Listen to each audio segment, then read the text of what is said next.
क्या आपने कभी सोचा है कि भगवान शिव जैसे शांत और करुणामय देव भी इतना प्रचंड क्रोधित कैसे हो गए कि पूरा ब्रह्मांड ही कांप उठा। आखिर दक्ष प्रजापति ने ऐसा कौन सा अपमान किया कि माता सती ने अपने ही पिता के यज्ञ के हवन कुंड में ही देह त्यागने का निर्णय ले लिया। आइए सुनते हैं शिव पुराण की सबसे मार्मिक और हृदय विदारक कथा। भगवान शिव और माता सती का विवाह संपन्न हो चुका था। कैलाश पर्वत पर दोनों का जीवन अत्यंत ही शांत, सरल और दिव्य था। माता सती अपने पति की सेवा, तप, ध्यान और लोक कल्याण में सदैव सहभागी रहती थी। उधर दक्ष प्रजापति का अहंकार समय के साथ और बढ़ता ही जा रहा था। वे स्वयं को प्रजापतियों में भी सबसे श्रेष्ठ मानने लगे थे। यद्यपि उनकी पुत्री स्वयं भगवान शिव की अर्धांगिनी बन चुकी थी, फिर भी उनके मन में महादेव के प्रति जरा भी सम्मान का भाव उत्पन्न नहीं हुआ था। एक दिन ब्रह्मा जी की विशाल सभा आयोजित हुई। सभी देवता, ऋषि, मुनि और प्रजापति वहां उपस्थित थे। जब दक्ष प्रजापति सभा में प्रवेश किए तो अधिकांश लोग सम्मान बस अपने स्थान से खड़े हो गए, किंतु भगवान शिव अपने ध्यान में शांत बैठे रहे। यह उनका अपमान करने का भाव नहीं था। शिव के लिए सभी जीव समान थे। वे अहंकार और औपचारिक सम्मान से परे थे, लेकिन दक्ष ने इसे अपना अपमान समझ लिया। उनका चेहरा क्रोध से अत्यंत ही लाल हो गया। उन्होंने मन ही मन निश्चय किया, मैं इस अपमान का बदला अवश्य लूंगा। कुछ समय बाद दक्ष ने एक अत्यंत भव्य महायज्ञ आयोजित करने की घोषणा की। उन्होंने देवताओं, ऋषियों, गंधर्वों, यक्षों और समस्त प्रजापतियों को निमंत्रण पत्र भेजा, किंतु जानबूझकर भगवान शिव और माता सती को निमंत्रण नहीं भेजा। जब यह समाचार कैलाश पहुंचा तो माता सती के मन में अपने मायके जाने की इच्छा जाग उठी। उन्होंने भगवान शिव से कहा, प्रभु, पिता के घर में यज्ञ हो रहा है। भले ही निमंत्रण न आया हो, लेकिन पुत्री को अपने माता पिता के घर जाने के लिए निमंत्रण की आवश्यकता नहीं होती। मैं उनसे मिलना चाहती हूँ। भगवान शिव ने शांत स्वर में उत्तर दिया, देवी, जहाँ प्रेम और सम्मान ना हो वहाँ जाना उचित नहीं। मुझे ज्ञात है कि दक्ष के मन में अभी भी अहंकार और द्वेष है। मुझे भय है कि वहाँ आपका अपमान भी हो सकता है। माता सती कुछ क्षण तो मौन रही, लेकिन फिर बोली, प्रभु, हो सकता है पिता का क्रोध अब शांत हो गया हो। मैं केवल अपनी माता और बहनों से मिलने जा रही हूँ। कृपया मुझे जाने की आप अनुमति दें। भगवान शिव ने उसकी भावना का सम्मान किया। उन्होंने नंदी और कुछ शिवगणों को माता सती के साथ भेज दिया।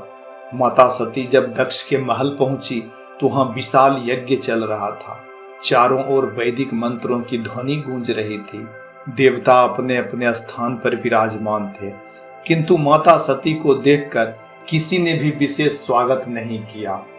रानी प्रसूति ने अवश्य अपनी पुत्री को स्नेह से गले लगाया, लेकिन दक्ष प्रजापति ने उनकी ओर देखा तक नहीं। माता सती ने चारों ओर दृष्टि डाली। उन्होंने देखा कि यज्ञ में सभी देवताओं के लिए आहुति का भाग रखा गया था, किंतु भगवान शिव के लिए कोई स्थान नहीं था। यह देखकर उनका हृदय पीड़ा से भर गया। वे अपने पिता के समीप गई और विनम्रता से बोली, पिताश्री, आपने समस्त देवताओं को आमंत्रित किया, लेकिन मेरे स्वामी महादेव को क्यों नहीं? दक्ष प्रजापति क्रोध से भर उठते हैं। उन्होंने कटु स्वर में कहा, जिसे तुम महादेव कहती हो वह स्मशान में रहने वाला, भस्म धारण करने वाला, भूतों का स्वामी योगी है। वह इस यज्ञ के कदापि योग्य नहीं है। यह सुनकर वहां उपस्थित अनेक ऋषि और देवतागण मौन हो गए। माता सती का चेहरा तेज से भर उठा। उन्होंने दृढ़ स्वर में कहा, पिताश्री, केवल मेरे पति का ही नहीं, स्वयं महादेव का अपमान किया है आपने। जिनके चरणों में देवता भी शीश झुकाते हैं, उनके विषय में ऐसे शब्द कहना महापाप है। अब तक माता सती का हृदय टूट चुका था। उन्होंने चारों ओर उपस्थित देवताओं की ओर देखा। कई देवता सिर झुकाए बैठे थे। कोई भी दक्ष को रोकने का साहस नहीं कर पा रहा था।